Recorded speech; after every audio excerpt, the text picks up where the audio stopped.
पूरे भारत में उस समय एक पार्टी थी, उस पार्टी का नाम था कांग्रेस। क्या नाम था? चारों तरफ कांग्रेस कांग्रेस कांग्रेस, दूसरी पार्टियां नहीं थी भारत के अंदर। पार्टियां थी तो उनका कोई ज्यादा जनाधार, कोई वोट बैंक, उनका बेस वगैरह कोई भी चीज नहीं। जैसे एक पार्टी हुआ करती कम्युनिस्ट पार्टी, कम्युनिस्टों का भी था कोई वोट बैंक, आज दिन तक ही नहीं हुआ भारत में, शुरुआत में भी नहीं था उनका कोई वोट बैंक। एक उन दिनों एक पार्टी हुआ करती राम राज्य परिषद। कौन सी परिषद थी? करपात्री जी महाराज नाम करके आर्य समाज के संत हुआ करते, उनकी एक पार्टी हुआ करती, उसका नाम क्या था? राम राज्य परिषद। एक पार्टी हुआ करती भारतीय जनसंघ। क्या थी पार्टी? भारतीय, बीजेपी की मम्मी। 1980 तक बीजेपी का नाम भारतीय जनसंघ है। 1980 में इन्होंने नाम चेंज करके क्या किया था? भारतीय जनता पार्टी। पहले इसको क्या बोला करते थे? भारतीय जनसंघ। पर ये सारी छोटी छोटी पार्टियां थी, कोई बड़ा जनाधार इन पार्टियों का। मतलब आप देख लो, कांग्रेस ऐसे जीता करती थी कि यूपी में मान लो सीट कितनी है कि मान लो 200, रिजल्ट आया कांग्रेस कितनी जीत गई? 170, बाकी में सारे बांट लो 30 में। कि पश्चिम बंगाल में सीट कितनी? पश्चिम बंगाल मान लो सीट है 150, कांग्रेस कितनी जीत गई? 135, 15 में तुम बांट लेना, दो बचे हो, 15 पार्टियां 15 सीट। ये हालात हुआ करते, मतलब कांग्रेस सब जगह क्लीन स्वीप मार जाया करती। अपने यहाँ पे सीट थी 160। कितनी सीट थी? अपने कांग्रेस पहले तो थी नहीं, लेकिन प्रजामंडल वाले सारे बाद में किसमें गए? कांग्रेस। तो प्रजामंडल वालों की एक पार्टी बन गई, वो कौन सी बन गई? कांग्रेस। 160 सीट पे चुनाव है, तो एक तो वो लड़ी रही है, कांग्रेस तो चुनाव लड़ रही है, प्रजामंडल वाले सारे नेता चुनाव लड़ रहे हैं। ये जोधपुर में जो राजा हनुमंत सिंह, राजा कौन है? इन्होंने राम राज्य परिषद से टाई अप कर लिया। किसे टाई अप किया? राम राज्य परिषद। तो इन्होंने कहा भाई हम चुनाव लड़ेंगे राम राज्य परिषद से, मैं अपने कैंडिडेट खड़े करूंगा। कुछ 24 के आसपास कैंडिडेट खड़े किए मारवाड़ में, जोधपुर, पाली, नागौर, जैसलमेर, बाड़मेर, ये वाला जो मारवाड़ का इलाका था, इसमें उन्होंने अपने कैंडिडेट खड़े कर दिए। किसने? हनुमंत सिंह। किसने? हनुमंत सिंह। अच्छा, हनुमंत सिंह एकमात्र राजा था जिन्होंने कहा था कि प्रिवी पर्स नहीं लेने। क्या नहीं लेने? जब लोकतंत्र है तो किस बात के प्रिवी पर्स है? प्रिवी पर्स राजतंत्र की निशानी अपने आप एक राजाओं को मिल रहे, नहीं चाहिए। नया तो चाहिए पद, ना चाहिए प्रिवी पर्स। लोकतंत्र में जैसे जनता रहेगी वैसे राजा रहेंगे।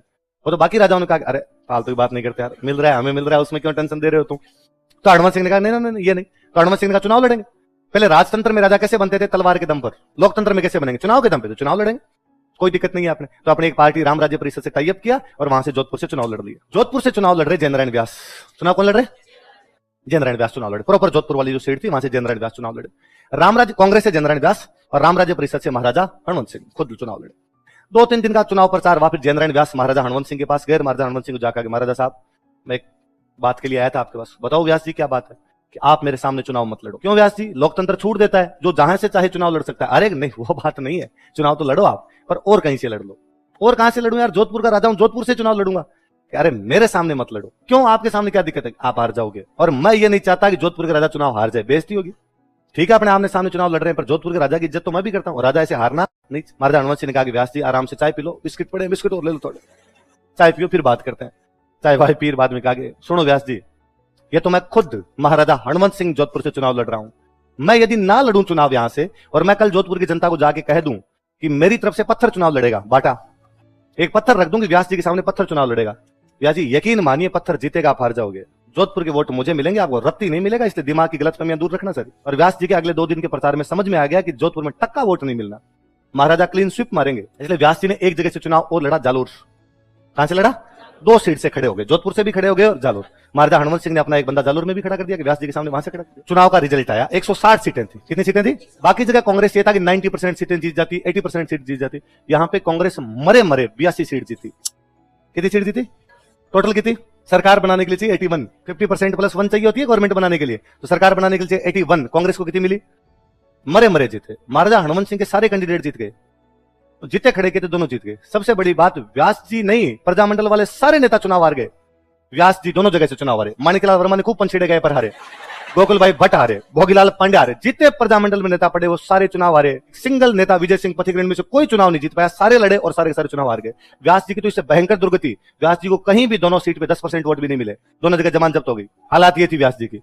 तब मुझे एक बात बड़ी अजीब लगती है कि फिर ये क्यों कहा जाता है कि प्रजामंडल वाले नेताओं ने जनता के लिए ये किया, प्रजामंडल वाले नेताओं ने जनता के लिए वो किया। जनता ने वोट तो टक्के नहीं दिए। फिर कोई आग कह देता है कि नहीं, राजाओं का प्रभाव था तब तक, इसलिए राजाओं को वोट मिल गए, जनता को वोट नहीं मिले। मतलब 47 में देश आजाद हो जाता है, 5 साल बाद 52 में राजाओं का प्रभाव पड़ा है। और जब ये पूछते हैं कि भाई राजाओं ने अपना विलय क्यों कर दिया, तब आपको जो प्रजामंडल के दबाव की वजह से विलय कर दिया गया। मतलब 47 में तो दबाव है और 52 में जाके दबाव हट गया। History is written by victors, इतिहास विजेताओं के द्वारा लिखा जाता है। देश में राज करने वाली पार्टी बाद में कांग्रेस रही थी, प्रजामंडल वाले सारे कांग्रेस ज्वाइन कर गए थे, इसलिए प्रजामंडल वाले सारे बड़े नेता है। बाकी जो 4 दिन का प्रजामंडल पड़ा था वो झूठ के पुलिंदे के अलावा कुछ नहीं हुआ, बकवास है। फलाना दिवस मनाया, फलाना ये क्या, 5-7 जने जाके कहीं पे झंडा कोई फहरा के आगे तो भले ही हो गया, कुछ भी नहीं किया। कुछ करते तो जनता कहीं तो वोट देती। तुम में से सिंगल नहीं जीता यार, ढंग से तुम्हारी बैंड बजा दी जनता ने, 5-5% वोट नहीं मिले थे। और अब दिक्कत ये आई कि राजस्थान का सीएम कौन बने, ये सारे हार गए। तो बाद में जयनारायण व्यास के खास आदमी थे टीकाराम पालीवाल। इसलिए बाद में सीएम किसको बनाएंगे? तो राजस्थान के पहले निर्वाचित मुख्यमंत्री कौन बनाएंगे? व्यास जी का जीवन का एक ही सपना कि मुझे क्या बनना है? सीएम। पर व्यास जी 2 जगह से चुनाव लड़े, दोनों जगह से चुनाव हार गए। अब क्या किया जाए? हनुमंत सिंह की डेथ हो गई चुनाव का रिजल्ट आते ही।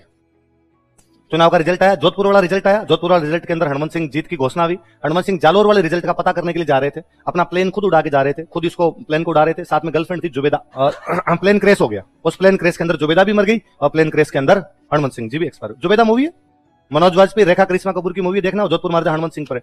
तो जोधपुर महाराजा हनुमंत सिंह तो एक्सपायर हो गए वहां से।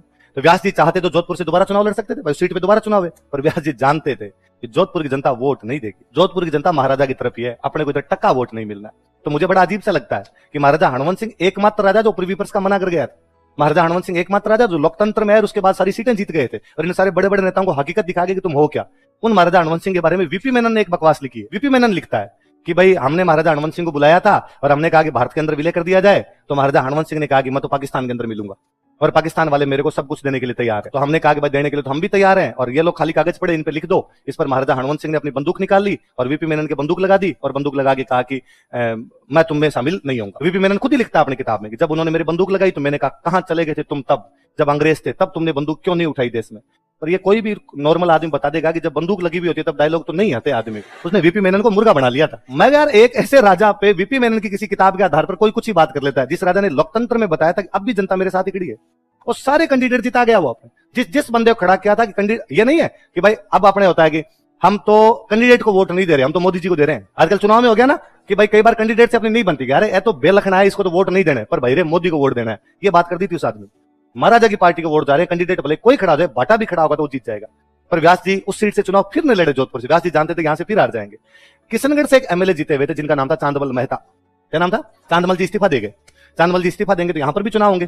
तो व्यास जी किशनगढ़ से आगे चुनाव लड़ गए थे, जोधपुर से नहीं लड़ा। किशनगढ़ से चुनाव लड़ा। अब सबको पता ही था कि कांग्रेस की गवर्नमेंट आई हुई है, सरकार कांग्रेस की है, व्यास जी क्या बनेंगे? सीएम। इसलिए किशनगढ़ वालों ने व्यास जी को वोट दिए। व्यास जी ने टीकाराम पालीवाल को हटाया, खुद क्या बन गए? दूसरे लिखो। अब जैसे पता चला कि जयनारायण व्यास सीएम बन गए तो माणिकलाल वर्मा तक की मुंह डाल डाल के रो रहे थे। माणिकलाल वर्मा कर ये क्या हुआ? नाच नाच के आदमी सीएम बन गए, पंचेड़ा गागा के घंटे चुल गए, अपना नंबर नहीं आ रहा। जो काम कभी व्यास जी और वर्मा जी मिलकर शास्त्री जी के खिलाफ कर रहे थे, हिरालाल शास्त्री को हटाने के लिए कर रहे थे, अब एग्जैक्टली वही काम माणिकलाल वर्मा ने व्यास जी के खिलाफ किया। अब माणिकलाल वर्मा दिल्ली जा कह रहे थे कि जयनारायण व्यास भ्रष्ट है, जयनारायण व्यास राजा के आदमियों का साथ देता है, जयनारायण व्यास ये करता है, जयनारायण व्यास वो करता है। फाइनली नेहरू जी तंग हो गए और नेहरू जी को लगा रहे है क्या राजस्थान में, और नेहरू जी ने उधर से 2 बंदे भेजे कि जाओ राजस्थान में जाके पता लगाओ क्या करना है क्या नहीं करना। आगे व्यास जी से पूछा कि व्यास जी वोट आपके खिलाफ है, एमएलए आपके खिलाफ है, वर्मा जी डेली आके हमें शिकायत करते हैं। और व्यास जी ने कहा वर्मा जी तो खुद ही एमएलए नहीं है, इनके साथ कौन एमएलए? तब तक कांग्रेस में सारे एमएलए हो गए थे 110। कितने एमएलए हो गए? क्योंकि महाराजा हनुमंत सिंह के मरने के बाद उनकी पार्टी टूट गई और उनके जो एमएलए थे वो कांग्रेस ज्वाइन कर गए, कि निर्दलीय बाद में कांग्रेस ज्वाइन कर गए। तब दल बदल का कानून लागू नहीं हुआ करता था, तो कोई भी किधर भी जा सकता था। तो 110 के आसपास एमएलए। व्यास जी का एक काम करो, वोटिंग करवा लो, 110 एमएलए में वोटिंग करवा लो, जिसकी तरफ ज्यादा एमएलए आएंगे उसको क्या बना दिया जाएगा? सीएम। गए साहब। वर्मा जी ने कहा कि हाँ वर्मा जी बताओ भाई आप सीएम किसको बनाना चाहते हो? व्यास जी मुस्कुराए। व्यास जी ने कहा वर्मा जी आप ही लड़ दो चुनाव। वो कहना चाहते थे भाई खुद तो एमएलए नहीं हो तो लड़ोगे कैसे?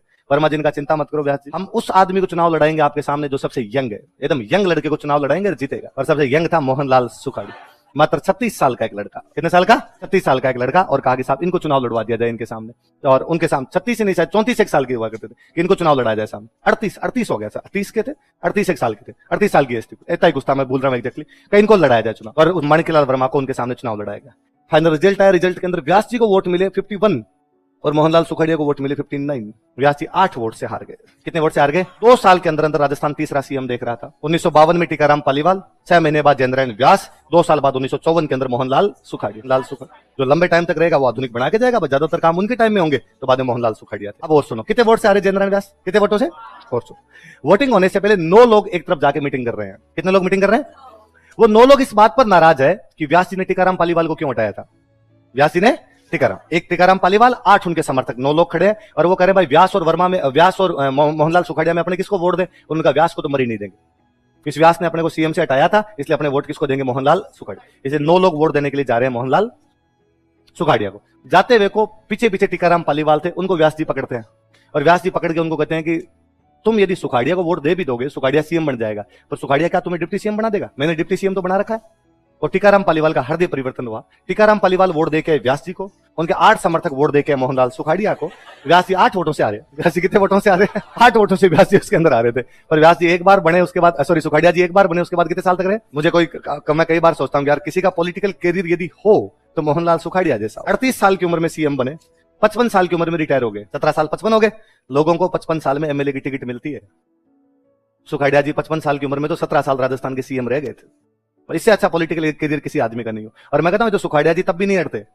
भारत में एक बड़ा पंगा हो गया। हुआ क्या कि सेंटर में अपने पहले चुनाव के अंदर पीएम कौन बन गए? नेहरू जी। 52 में नेहरू जी बने। 57 में दोबारा चुनाव वापस कौन बन गए? नेहरू जी। 62 में दोबारा चुनाव वापस कौन बन गए? नेहरू जी। पर 64 में भारत चाइना युद्ध के बाद नेहरू जी की तबीयत खराब रहने लगी। नेहरू जी को बड़ा विश्वासघात लगा कि यार चाइना अपने पर आक्रमण कर गया, जबकि वो नारे लगा रहे थे हिंदी चीनी भाई भाई। पर नेहरू जी की तबीयत खराब हुई। 64 में नेहरू जी की क्या हो गई? डेथ। अब देश का प्रधानमंत्री कौन बने? उस समय बहुत बड़े एक नेता हुआ करते, मोरारजी भाई देसाई। नेता कौन थे? और मोरारजी भाई देसाई का नंबर था। वित्त मंत्री हुआ करते और मोरारजी भाई देसाई ने अपना जोधपुरी कोटमेंट अंदर से निकाला और तैयार की प्रेस व्रेस कराई, भाई अपने को प्रधानमंत्री पद की क्या लेनी है? शपथ। एक दूसरा नाम जो थोड़ा थोड़ा चल रहा है वो चल रहा है लाल बहादुर शास्त्री। किसका चल रहा? पर बड़े नेता मोरारजी भाई देसाई है। लाल बहादुर शास्त्री उनकी तुलना में कतई बड़े नेता नहीं। उल्टे लाल बहादुर शास्त्री मंत्री भी नहीं है।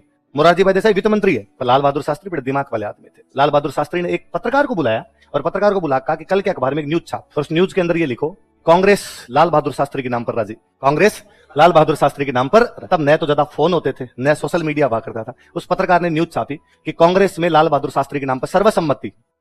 सर्वसम्मति का मतलब सभी राजी। अब मान लो आप कांग्रेस के नेता हो, आपने अखबार पढ़ा, आपने कहा अच्छा सर्वसम्मति, अच्छा बाकी सबसे पूछ लिया, चलो अपने से नहीं पूछ पाए होंगे, मैंने अखबार पढ़ा, अच्छा सबके हो गए। तो अपने सबके दिमाग में एक बात आई कि पूरी कांग्रेस किसके नाम पर राजी है? अब मीटिंग बुलाई, लाल बहादुर शास्त्री बैठे, मोरारजी भाई देसाई बैठे, पूरी कांग्रेस से पूछा, हाँ भाई बताओ किसको पीएम बनाया जाना चाहिए? अब सबके मन में है कि जब सारे राजी लाल बहादुर शास्त्री के नाम पर, मैं यदि मोरारजी का नाम ले गया तो अकेला पड़ जाऊंगा, इसलिए सबने कहा कि कौन है? लाल बहादुर शास्त्री। बिल्ली के बाग का छिंगा टूटा, शास्त्री जी बने प्रधानमंत्री। वो जो पत्रकार थे, उन पत्रकार का नाम था कुलदीप नैयर। क्या नाम था पत्रकार? कुलदीप नैयर। वो खबर छाप गए थे, उस खबर ने शास्त्री जी को इधर प्रधानमंत्री बनवा दिया।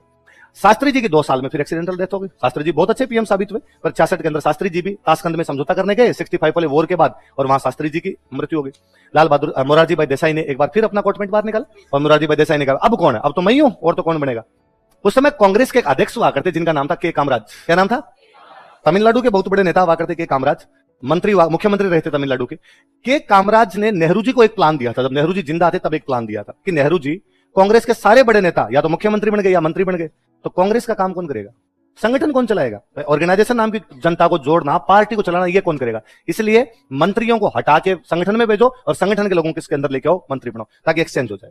इसको कामराज प्लान बोलते हैं। क्या बोलते हैं? कामराज प्लान बोलते हैं। नेहरू जी के मरने के बाद तो कामराज ने प्लान दिया, तो कामराज बन गए कांग्रेस के अध्यक्ष। तो नेहरू जी के मरने के बाद कांग्रेस पे होल्ड यदि किसी आदमी का था तो किसका था? के कामराज को पता था कि यदि मोरारजी भाई देसाई प्रधानमंत्री बन गए तो अपनी बात नहीं मानेंगे, क्योंकि मोरारजी भाई देसाई बहुत ही होल्ड वाले नेता थे। गुजरात महाराष्ट्र को मिला के बॉम्बे होता था, बॉम्बे के मुख्यमंत्री रहे हुए थे, पैसे वाले थे, वित्त मंत्री रहे हुए थे। यार ये अपनी बात नहीं मानेगा, तो के कामराज खुद बन जाओ। के कामराज को हिंदी नहीं आती थी, उनको लगता था भारत के प्रधानमंत्री कम से कम हिंदी तो आनी चाहिए। उनको खाली तमिल आती, ना हिंदी आती, ना इंग्लिश आती। तो क्या यार अपनी उधर पार पड़ेगी नहीं जाके, तो क्या किया जाए? ऐसे आदमी को बनाओ जो अपनी बात मानता रहे। इसलिए लेके इंदिरा गांधी। किसको लेके? नेहरू जी की बेटी थी, तो नेहरू जी की बेटी के नाम पे कांग्रेस राजी हो जाएगी। और इंदिरा गांधी बोलती नहीं थी किसी से, चुपचाप रहा करती। फिर के कामराज नेहरू जी के बराबर के नेता थे, तो कभी के कामराज नेहरू जी के घर भी जाते होंगे तो इंदिरा गांधी धोख देती होगी, कामराज अंकल आ गए, कामराज अंकल आ गए, है ना? कामराज अंकल पूछते होंगे, अच्छा इंदू 9th में कितने परसेंट आए? इंदू बेटा मैथ्स में नंबर कम है, प्लीज मैथ्स का थोड़ा ध्यान दो, तुम इंग्लिश तुम्हारी अच्छी है। तो इंदिरा गांधी तो उनके लिए वैसे थे यार, तो उनको लगा किसको बना दिया जाए? जैसे कहा कि इंदिरा गांधी को बना दिया, तो मोरारजी भाई देसाई ने कहा था कि गूंगी गुड़िया को कहां से ले आए? गुड़िया गूंगी, इसको तो कुछ आता नहीं है। पर वो गूंगी गुड़िया जब सीट पर बैठी तब उसने बताया कि मैं दुर्गा हूं, दुर्गा, मैं बताऊंगी तुम्हें क्या क्या करना है। 66 के अंदर इंदिरा प्रधानमंत्री बनते हैं, 67 में दोबारा लोकसभा के चुनाव होते हैं, 67 में कांग्रेस वापस जीतती है, इंदिरा दोबारा प्रधानमंत्री बन के आते हैं। 69 में राष्ट्रपति जाकिर हुसैन की डेथ हो जाती है, पद पे रहते हुए एक्सपायर होने वाले पहले राष्ट्रपति कौन थे हमारे? जाकिर हुसैन की डेथ हो गई। बेंगलोर में कांग्रेस की एक मीटिंग होती है, उस बेंगलोर कांग्रेस की मीटिंग के अंदर यह तय करना है कि कांग्रेस की तरफ से राष्ट्रपति का चुनाव कौन लड़ेगा। 15 लोग बैठे, 15 लोगों को कहा गया कि एक पर्ची पे नाम लिख के दो कि किसको अगला राष्ट्रपति बनाना चाहिए कांग्रेस की तरफ से। 14 पर्चियों पे नाम लिखा हुआ था नीलम संजीवा रेड्डी। क्या नाम लिखा हुआ था? जो कि उस समय लोकसभा के स्पीकर थे। क्या थे लोकसभा के? एक पर्ची पे नाम लिखा हुआ था बाबू जगजीवन राम। क्या नाम लिखा हुआ है?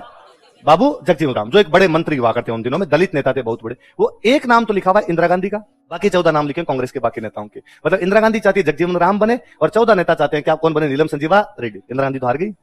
आप देश की प्रधानमंत्री और आपकी तो कांग्रेस में नहीं चल रही।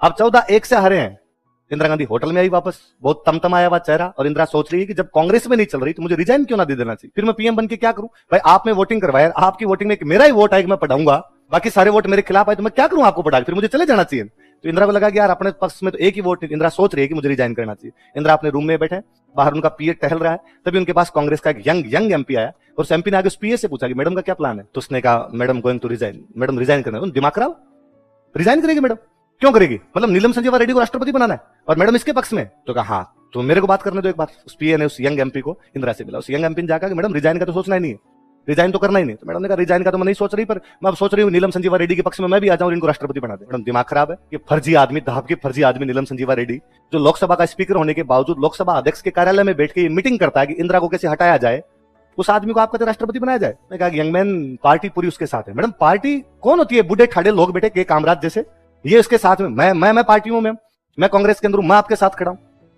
इंदिरा फिर कुछ नहीं समझे, इंदिरा ने कहा चलो मैं आई विल थिंक, सोचती हूं मैं। दिल्ली आए, दिल्ली आगे राष्ट्रपति पद का नॉमिनेशन करने के लिए जाना है, नीलम संजीवा रेड्डी का पद का नॉमिनेशन किया गया, इंदिरा साथ में गए, पर्चा भरवा के आए। वापस घर पे तो वापस 3 एमपी मिलने के लिए, एक वही एमपी जो बेंगलोर में मिला, 2 अपने साथ में और लेके गए। वापस जाकर मैडम गलत डिसीजन है और हमसे नीलम संजीवा रेड्डी को वोट नहीं दिए जाएंगे, नीलम संजीवा रेड्डी राष्ट्रपति पद के लिए कांग्रेस का उम्मीदवार कैसे हो सकता है। इंदिरा ने पूछा कि अब चूंकि कांग्रेस ने खड़ा कर दिया यंग मैन, तो यदि नीलम संजीवा रेड्डी चुनाव लड़ेंगे तुम वोट किसको दोगे, तुम कांग्रेस के एमपी, तुम्हें वोट देने पड़ेंगे। उसने कहा कि मैडम मैं मेरे वोट को अरब सागर में फेंक दूंगा, पर नीलम संजीवा रेड्डी को वोट नहीं दे के आऊंगा, किसी को वोट दे दिया जाएगा। तो इंदिरा गांधी को लगा कि लोग इतने कट रहे हैं कि नीलम संजीवा रेड्डी खिलाफ और मेरे साथ खड़े हैं, तो क्या करना चाहिए, मैडम कैंडिडेट खड़ा कर दो खुद का, कांग्रेस के खिलाफ कैंडिडेट खड़ा कर दिया जाए, बात देखेंगे क्या करना है। और इंदिरा घोषणा करती है कि उपराष्ट्रपति वीवी गिरी को राष्ट्रपति पद का चुनाव लड़वाया जाएगा। इंदिरा की तरफ से वीवी गिरी, कांग्रेस की पार्टी की तरफ से नीलम संजीवा रेड्डी, मतलब कांग्रेस की तरफ से 2 उम्मीदवार। आप ये मान लो कि नरेंद्र मोदी का उम्मीदवार अलग और बीजेपी का उम्मीदवार अलग, वीवी गिरी। वो जो 3 नेता ये जाके कह रहे थे, इंदिरा गांधी को ये बात बता रहे थे, उनमें जाके एक जो आगे ज्यादा बोल रहे थे, आगे चल के भारत के प्रधानमंत्री बने चंद्रशेखर, उसमें दूसरे नेता आगे चलकर भारत के उपराष्ट्रपति बने कृष्णकांत, उनमें एक चलकर आगे भारत के बहुत बड़े मंत्री बने मोहन धारिया। वो 3 यंग ट्रक्स की वो टीम थी, युवा तुर्क बोलते हैं उनको, उन्होंने जाके इंदिरा को कन्विंस किया, इंदिरा वीवी गिरी को चुनाव लड़वाते। अब कांग्रेस की तरफ से 2 खड़े हैं, वीवी गिरी खड़े और कौन खड़े, नीलम संजीवा। अब कांग्रेस के ये नहीं समझ में वोट दे किसको, कांग्रेस राष्ट्रपति चुनाव में वोट डालता कौन है, एमपी और एमएलए, एमपी एमएलए है तो बेचारे कांग्रेस के, कांग्रेस का वीवी गिरी, कांग्रेस की नीलम संजीवा रेड्डी, तो वोट किसको दे। तो इंदिरा गांधी ने कहा अंतरात्मा की आवाज, अंदर के राम जी से पूछा जाए, अंदर का राम जी के नीलम संजीवा रेड्डी को तो नीलम संजीवा रेड्डी, अंदर का राम जी के वीवी गिरी तो वीवी गिरी। आपने सुखाड़िया जी ने अंदर के राम जी से पूछा राम जी वोट किसको दे, अंदर के राम जी ने सुखाड़िया जी का नीलम संजीवा रेड्डी, इसलिए अपने राजस्थान वाले वोट किसको देंगे, नीलम संजीवा रेड्डी। जीते वीवी गिरी, जैसे वीवी गिरी जीते तो इंदिरा को समझ में आया कि इन बूढ़ियों की कोई औकात नहीं है। इंदिरा गांधी ने लात मार के बाहर निकाला इन सबको, बाहर निकलो, आज के बाद तुम्हारी कोई कांग्रेस नहीं, कांग्रेस मेरी है। और इंदिरा ने अपनी कांग्रेस बनाई, कांग्रेस आई, क्या बनाई, ये तो आज कांग्रेस है, कांग्रेस आई है, कांग्रेस इंदिरा है।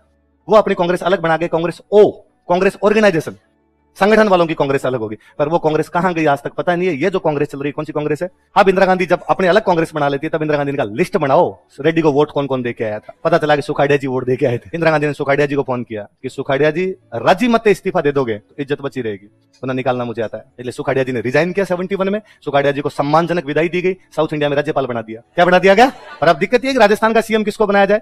लंदन के किसी एक होटल के अंदर एक फोन घनघनाता है, वहां पर एक पीए फोन उठाता है, इधर से मैडम लाइन पर है, मैडम ने कहा कि भैया से बात करवाइए। पीए ने कहा कि भैया अभी थोड़े से बाहर गए, आते ही कहना मैडम से बात की जाए। थोड़ी देर में भैया लौटे, भैया को कहा गया कि मैडम का फोन आया था, उन्होंने वापस मैडम को फोन मिलाया कि जी भाभी जी क्या कर रहे थे। कहा कि फटाफट आप जयपुर आइए और जयपुर आके मुख्यमंत्री पद की शपथ ले लीजिए। उधर से जो लंदन से फोन पर बोल रहे थे वो थे बरकतुल्लाह खान, वो भाभी जी या मैडम थी इंदिरा गांधी। इंदिरा गांधी ने राजस्थान का नया सीएम किसको बना दिया था।